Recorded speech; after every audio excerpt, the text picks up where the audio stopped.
ಬೆಳಿಗ್ಗೆ ನಮ್ಮ ಅಜ್ಜಿ ಬಂದು ರೆಸ್ಟ್ ರೂಮ್ಗೆ ಅಂತ ಬಂದಿದ್ರು ಈ ಕಡೆಗೆ. ಆವಾಗ ಯಾರೋ ಹಿಂಗೆ ಮಲಗಿದ್ದಾರೆ ಅಂತ ಹೇಳ್ಬಿಟ್ಟು ನೋಡಿಬಿಟ್ಟು ನಮಗೆ ಬಂದು ಹೇಳಿದ್ರು. ಹಿಂಗೆ ನಾವು ಬಂದು ನೋಡಿದ್ರೆ ಎಮ್ಮ ಸತ್ತೋಗಿದ್ರು. ಇಲ್ಲಿ ಊರವರ ಅಂತ ಹೇಳಿ ಊರ ಜನಕ್ಕೆಲ್ಲ ತಿಳಿಸಿದ್ವಿ. ಆಶ್ರಮ ಇದೆ ಪಕ್ಕದಲ್ಲಿ, ಆಶ್ರಮವ್ರಿಗೂ ಫೋನ್ ಮಾಡಿ ಕರೆಸಿ ನೋಡಿದ್ರು. ಅವರು ನೋಡಾದ್ಮೇಲೆ ಯಾರು ನಮ್ದಲ್ಲ ಅಂದಮೇಲೆ ನಾವು ಪೊಲೀಸವ್ರಿಗೆಲ್ಲ ಫೋನ್ ಮಾಡಿಬಿಟ್ಟು ಹೇಳ್ತೀವಿ. ಪೊಲೀಸವ್ರಿಗೆ ಫೋನ್ ಮಾಡಿ ಹೇಳ್ಬಿಟ್ಟು ಮತ್ತು ದೇವಸ್ಥಾನ ಇನ್ಚಾರ್ಜ್ ಯಾರಿದ್ದಾರೆ ಅವ್ರಿಗೆ ಫೋನ್ ಮಾಡಿ ಹೇಳಿದ್ವಿ. ನಮ್ಮ ಅಜ್ಜಿ ಬಂದು ನಮ್ಗೆ ಹೇಳಿರೋದು, ನಮ್ಗೆ ಗೊತ್ತಿಲ್ಲದೆಲ್ಲ. ನೋಡೋಕ್ಕೆ ಯಾವ ಥರ ಇದೆ? ಸಾಯಿಸಿದಾರಾ ಅಥವಾ ಏನಾದರೂ ಸಾಯಿಸಿಲ್ಲ ಅಂತ ಅನಿಸುತ್ತೆ ಸರ್. ಅದು ಕುಡ್ದು ಏನೋ ಸತ್ತೋಗಿದ್ದಾರೆ, ಅವರೇ ಬಂದು ಅನಿಸ್ತಾ ಇದೆ ನೋಡಿದ್ರೆ.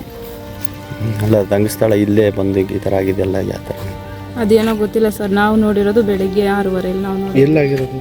ಇದು ರಂಗಸ್ಥಳದಲ್ಲಿ ಆಗಿರೋದು, ರಂಗಸ್ಥಳ ದೇವಸ್ಥಾನ ಹಿಂದೆಗಡೆ.